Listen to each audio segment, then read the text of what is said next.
Saat ini pemerintah harus membuat keputusan dalam situasi yang sulit. Ini adalah pilihan terakhir pemerintah, yaitu mengalihkan subsidi BBM, sehingga harga beberapa jenis BBM yang selama ini mendapat subsidi akan mengalami penyesuaian.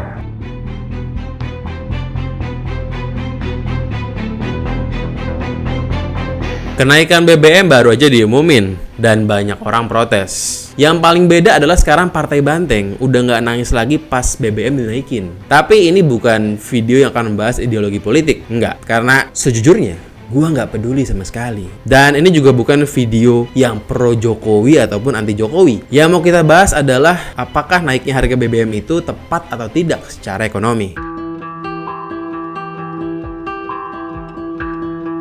Naiknya harga BBM di Indonesia sebenarnya udah jelas, pasti akan terjadi. Kita bisa lihat jauh-jauh hari sejak terjadinya perang Rusia-Ukraina. Jadi ya nggak perlu kaget. Dan saking bergantungnya kita, manusia global, terhadap bahan bakar nih, naiknya harga minyak pasti akan menaikkan semua harga barang dari buku tulis sampai kondom. Semuanya bakal naik, inflasi. Negara pengimpor minyak kayak kita sekarang lagi susah. Tapi kalau negara pengekspor minyak, sekarang lagi pada pesta pora karena harga minyak lagi tinggi-tingginya. Makanya jangan heran kalau kemarin Joe Biden ngebet untuk nge-embargo Rusia. Alasannya bukan karena alasan kemanusiaan bullshit kayak kebo, bukan. Salah satu alasannya adalah karena Joe Biden pengen harga minyak jadi mahal. Kenapa? Karena Amerika merupakan produsen minyak terbesar di dunia. Bukan Arab Saudi, bukan negara Arab lainnya, tapi Amerika. Jadi ya nggak heran. Rusia diembargo, pasti Amerika bakal dapat banyak pemasukan lewat harga minyak yang naik. Dan di sini perlu gue konfirm yang jadi makmur bukan semua orang Amerika. Yang pada untung ya bos-bos minyaknya. Dan gak ketinggalan juga Tuan Besar yang mulia Paduka Rothschild juga untung banyak karena dia juga punya bisnis minyak yang gak kecil. Gimana kalau majority orang Amerika? Naiknya harga minyak bikin dia susah.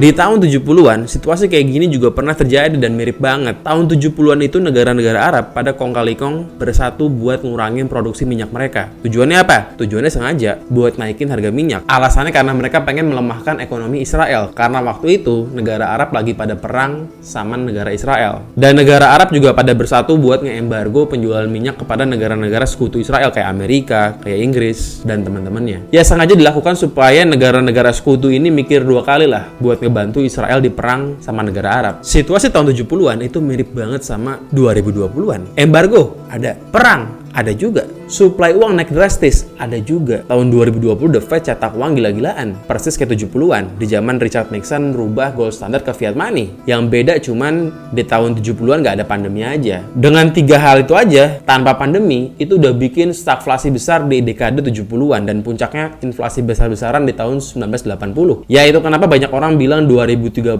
bakal jadi tahun yang mengerikan. Karena ya 2020-annya itu udah banyak banget masalah. Nah balik ke Indonesia, ini merupakan price list BBM terbaru di 3 toko berbeda. Ada di Vivo, Shell, sama Pertamina. Ya sekarang harganya udah gak jauh beda. Kalau kayak begini sih, gue pasti bakalan ngisi di Shell lagi. Karena ya cuma beda 1.000-2.000, gak ada masalah. Mungkin curhat sedikit ya soal Pertamina buat masukan juga. Yang gue gak demen di Pertamina adalah kalau gue mau ngisi bensin, gue itu harus turun dari mobil. Kalau di Shell, abang itu bakal nyamperin gue. Jadi gue bener-bener simple banget. Gue tinggal ngisi, gue tinggal duduk doang gitu loh. Bayar pun gue bayar sambil duduk. Ya terlepas dari faktor keamanan sama faktor kesopanan yang gue gak jelas hubungannya di mana sopan apa enggak sama turun dari mobil. Menurut gue Pertamina itu nggak nyaman sih buat isi bensin karena ya tadi nggak simple. Ya mungkin bisa buat masukan lah buat petinggi-petinggi di Pertamina. Di tahun 2022 APBN kita itu nanggung subsidi minyak gas sebesar 4,8% dari total APBN. Ini naik dari tahun sebelumnya. Tahun sebelumnya cuma 4,01%. Ya meskipun nggak banyak, cuma 0,8%, tapi APBN kita itu gede banget. Jadi kalau naik sedikit pun ya berasa gila sebenarnya. Dalam Perpres 98 di mana pemerintah sudah menaikkan 3 kali lipat adalah dalam bentuk kenaikan subsidi untuk BBM dan LPG. Ya tentu sebenarnya kalau bisa milih daripada bayar minyak lebih mahal kayak sekarang, mendingan nambah-nambahin buat bayar beban bunga utang luar negeri. Dan harga BBM di Indonesia itu sebenarnya masih jauh di bawah harga keekonomiannya. Artinya harga yang bikin untung lah buat Pertamina. Buat contoh nih, harga Pertalite itu kalau Pertamina mau untung, dia harusnya jual 17.200 per liter. liter. Sementara sekarang kan dijualnya 10.000. Dulu dijualnya 7.000-an. Jadi ya masih jauh. Masih nombok 10.000 per liter pas harga sebelum naik kemarin tuh. Solar juga begitu. Solar juga dijual jauh di bawah harga keekonomiannya. Jadi ya nggak untung. Dan jeleknya subsidi BBM ini adalah nggak tepat sasaran. Contoh buat Pertalite nih. Pertalite ini subsidinya dinikmatin 14% oleh dunia usaha dan 86% oleh rumah tangga. Ya kalau kita mau ngomongin inflasi, tentu lebih baik subsidi ini diterima oleh dunia usaha karena dunia usaha ini yang bikin harga naik. Kalau dia nambah cost-nya, harga bakal naik. Tapi tadi, dunia usaha cuma nikmatin subsidi Pertalite sebesar 14%. Dan 80%-nya itu dinikmatin buat rumah tangga kaya. Lebih dari 70% subsidi justru dinikmati oleh kelompok masyarakat yang mampu, yaitu pemilik mobil-mobil pribadi. Jadi cuma ada 20% rumah tangga miskin dari 86% tadi yang menikmati subsidi Pertalite. Artinya benar-benar salah sasaran. Ya meskipun sebenarnya definisi orang kaya miskin bisa diperdebatkan, tapi dari gambaran tadi kita bisa bilang lah bahwa emang ini nggak tepat sasaran. Memang ini salah sasaran. Meskipun tadi di Indonesia kita udah bilang bahwa BBM itu dijual jauh di bawah harga keekonomiannya, tapi sebenarnya tetap aja BBM kita itu bukan BBM termurah di ASEAN, bukan. Jadi udah subsidi banyak tapi tetap aja bukan yang termurah. Yang termurah adalah Malaysia. Mereka itu jual RON 95 dengan harga 6.800 per liternya. Kita jual 17 ribuan. Yang aneh itu Petronas untung, tapi banyak orang yang bilang Pertamina rugi. Padahal jualan Pertamina jauh lebih mahal buat RON 95-nya. Dan masalahnya kita itu kan negara importir minyak. Kalau kita banyak nombokin, naiknya harga minyak itu bener-bener biarpun sedikit itu bakalan sensitif banget buat beban negara kita. Karena kita itu kan konsumsi banyak. Kita berapa ratus juta orang dibandingin Malaysia cuma 30 juta orang. Tentu naiknya harga minyak global biarpun sedikit itu bakalan lebih berat buat Indonesia dibandingin Malaysia. Tapi ya tadi gue masih bingung kenapa dibilang Petronas untung padahal jualnya murah banget, sementara kita dibilangnya rugi padahal jualannya mahal. Kalau kita mau jujur, sebenarnya Pertamina nggak rugi, Pertamina itu untung. Masalahnya sistem skemanya adalah Pertamina nombokin subsidi BBM yang nanti akan digantikan oleh pemerintah. Yang jadi masalah, pemerintah ini nggak lancar bayar talangan subsidi tadi ke Pertamina. Dan itu ngebuat Pertamina jadi terganggu cash flow-nya. Ya lo bayangin Pertamina itu nalangin berapa triliun buat subsidi BBM. Ya meskipun nanti akan diganti oleh pemerintah, tapi kenyataannya pemerintah itu nggak lancar bayar utang ke Pertamina. Jadi ya untuk meluruskan, Pertamina sebenarnya untung. Tapi cash flow-nya bermasalah karena tadi pemerintah nggak lancar bayar utangnya. Dan kalau kita mau lihat berapa utang pemerintah ke Pertamina, kita bisa lihat ada chartnya nih. Ini merupakan chart utang dari tahun 2015 ke 2021. Ini merupakan utang pemerintah ke Pertamina buat nalangin subsidi BBM. Dan kita bisa lihat di zaman SBY itu pasti utangnya gede banget. Di awal zaman Jokowi aja di tahun 2015 utangnya itu hampir 1.000 triliun. Dan sekarang udah ada perkembangan yang cukup signifikan sampai di tahun kemarin utangnya cuma di bawah 100 triliun. Gue rasa ini karena Jokowi banyak naikin harga BBM jadi ya subsidinya berkurang terus. Jadi ya otomatis utang ke Pertamina pun makin berkurang. Dan buat Pertamina mungkin sedikit saran biar cash flow-nya nggak terganggu, mungkin bisa dipertimbangkan buat ngurangin gaji-gaji pegawainya. Karena ya udah sewajarnya orang-orang yang kerja di Pertamina ikut prihatin juga sama kondisi cash flow Pertamina. Ya buat contoh gajinya Ahok itu menurut gue terlalu besar sebagai komisaris. Kalau seorang Ahok aja itu gajinya 170 juta per bulan, apalagi direkturnya gede banget. Nah kenapa Indonesia negara yang kaya raya malah keberatan, malah kesulitan buat subsidi masyarakatnya? Kita kan negara kaya, kita kan banyak minyaknya. Ini kan zat yang melimpah ruah di Indonesia. Sayangnya pada kenyataannya kita nggak sekaya itu. Gue juga bingung entah kenapa. Indonesia itu udah menjadi negara importir minyak sejak tahun 2008 dan kita pun udah keluar dari OPEC. Jadi udah 12-13 tahun kita impor minyak. Lifting minyak itu makin tahun makin turun kita bisa lihat. Di tahun 2020 Indonesia produksi on average 706.000 barel per harinya. Atau kalau dalam setahun kita hitung-hitung itu sekitar 251 juta barel. Dan kalau kita bandingin sama konsumsinya, kita itu nombok. Di tahun 2020 konsumsi minyak kita itu adalah sebesar 413 juta barel. Berarti kita nombok 150 jutaan. Ya, itu kenapa kita mesti impor. Dan tadi, sebagai negara importir, kalau naik harganya, biarpun sedikit, itu bakal bikin kita berat. Beda sama negara yang ekspor minyak. Tentu sekarang lagi pesta pora.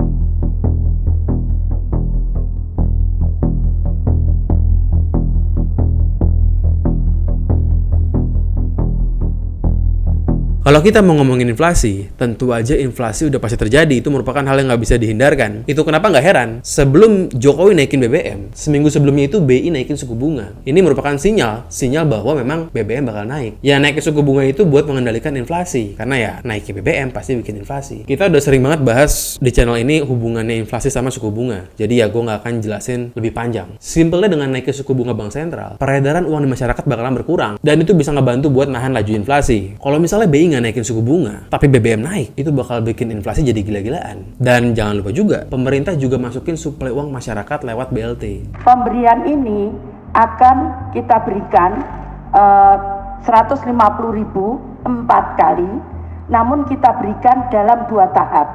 Jadi per tahapnya Rp300.000. Kita berikan per September ini dan nanti pada awal Desember kita berikan yang kedua. BLT itu kalau di total jumlahnya sebesar 24 triliun itu dimasukin ke masyarakat. Jadi lu masukin BLT dan lu juga naikin harga BBM, itu bakal bikin inflasi gila-gilaan. Kalau misalnya BI nggak naikin suku bunga, dan kalau BI nggak naikin suku bunga dengan kondisi demikian, rupiah bakalan anjlok. Ya lu bisa nonton di video minggu lalu.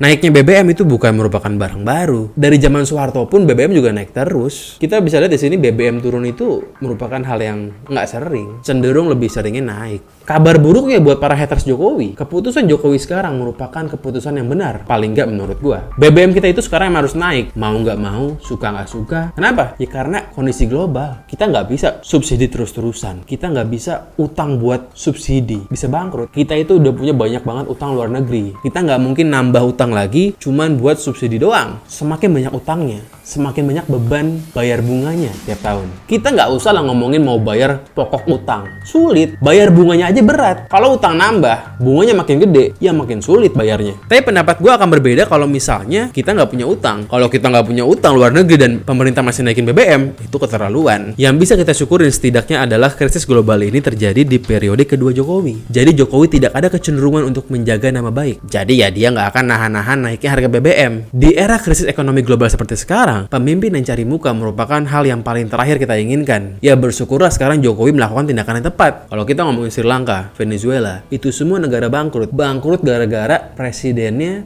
pemimpinnya, pemerintahnya cari muka, janjiin hal-hal nggak jelas kayak subsidi berlebihan. Makanya Sri Lanka bangkrut, makanya Venezuela bangkrut. Subsidi itu nggak sehat. Suka nggak suka emang pelan-pelan harus dikurangin karena itu nggak produktif. Apalagi subsidi yang nggak tepat sasaran, subsidi buat orang kaya, tentu itu harus dikurangin secepatnya. Negara-negara sedunia itu udah pada terjerembab dalam skema payletternya elit global. Jadi nggak cuma lo doang yang pakai payletter di GoPay ataupun di ShopeePay. Negara juga. Bedanya lo sama Gojek, negara sama elit global. Jadi karena banyak utangnya, kita nggak mampu untuk memberikan subsidi secara dermawan kepada warga negara. Ya kita bisa kecualikan lah negara-negara yang emang kaya raya yang bisa ngasih subsidi kepada masyarakatnya. Tapi majority di dunia negara itu nggak mampu karena udah pada kena payletternya elit global. Ngasih subsidi terlalu besar kepada rakyat itu nggak sustainable. Kalau mau yang bener, tingkatin pendapatannya, bukan tingkatin bantuannya. Ya kalaupun mau ngasih bantuan ya semoga tepat sasaran. Ya gue nggak tahu ya BLT 300.000 per bulan itu ngaruh apa kagak buat bantu hidup orang. Meskipun ya ada sebuah studi nih dari dekan FEUI. Ini nggak main-main yang studi nih. Namanya Pak Teguh Dartanto. Doi bilang kalau misalnya harga BBM itu naik 25%, itu akan meningkatkan kemiskinan sebesar 0,259%, alias nambah sekitar 600-700 ribu orang yang jadi miskin. Tapi kalau misalnya BBM itu naik tetap, tapi ada BLT-nya, itu malah bakal nurunin kemiskinan. Karena ya bantuannya lebih tepat sasaran. BBM itu naik kurang lebih sekitar 30%, dan BLT itu ada sekitar 24 triliun. Ya, gua nggak tahu gimana hitung-hitungannya. Ya gue harap semoga BLT ngaruh. Meskipun sebenarnya mau ada studi dari siapapun, dari profesor manapun, gue tetap sanksi bahwa BLT 300.000 per bulan itu ngaruh buat mengubah hidup masyarakat, dan itu buat sekeluarga. Ya nggak tahu ya, mungkin ilmu gue nggak nyampe. Ya semoga bisa membantu lah. Tentu pasti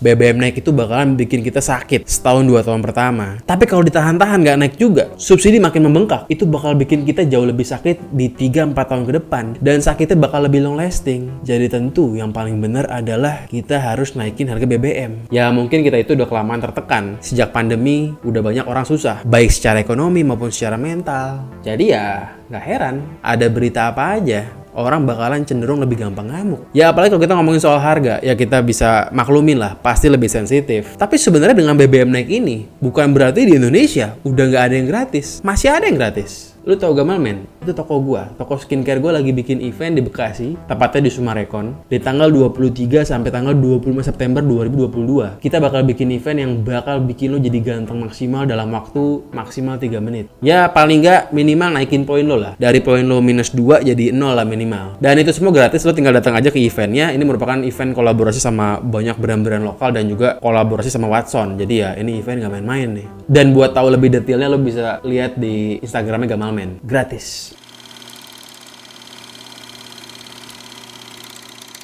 Sedikit saran terakhir buat pemerintah nih ya. Ini merupakan saran yang generik sebenarnya sih. Kalau bisa kita kurang-kurangin dulu lah. Project-project yang kurang jenius, yang bikin anggaran jadi boncos. Betul sih, banyak infrastruktur yang berguna. Tapi nggak sedikit juga yang nggak jelas. Ada juga yang terlalu ambisius. Ya meskipun alasannya bisa diterima, tapi tetap nggak masuk akal di kondisi ekonomi kayak sekarang. Kita juga semua tahu, APBN itu bebannya besar buat bayar bunga utang tiap tahunnya. Ya maka dari itu, mulai sekarang kita kurang-kurangin dulu lah berhutang. Kalau bisa di stop dulu. Udah bukan waktunya sekarang buat ekspansi. Sekarang waktunya buat ngerem. Dan soal utang, tolong di stop juga lah kita ngomongin rasio debt to GDP. Kita sekarang masih 40%. Masih jauh dari negara-negara lain. Jepang tuh 100%, Amerika tuh berapa ratus persen. Kita udah pernah bilang di video-video sebelumnya. GDP itu indikator yang semu, yang fana gitu loh. Jadi buat ngomongin indikator debt to GDP rasio dengan kemampuan bayar hutang, sebenarnya itu nggak jelas-jelas amat. Itu merupakan indikator buku pelajaran. Itu semua indikator yang semu, yang fana. Ngomongin India, GDP tinggi, tapi banyak yang tidur di jalan. Buat apa?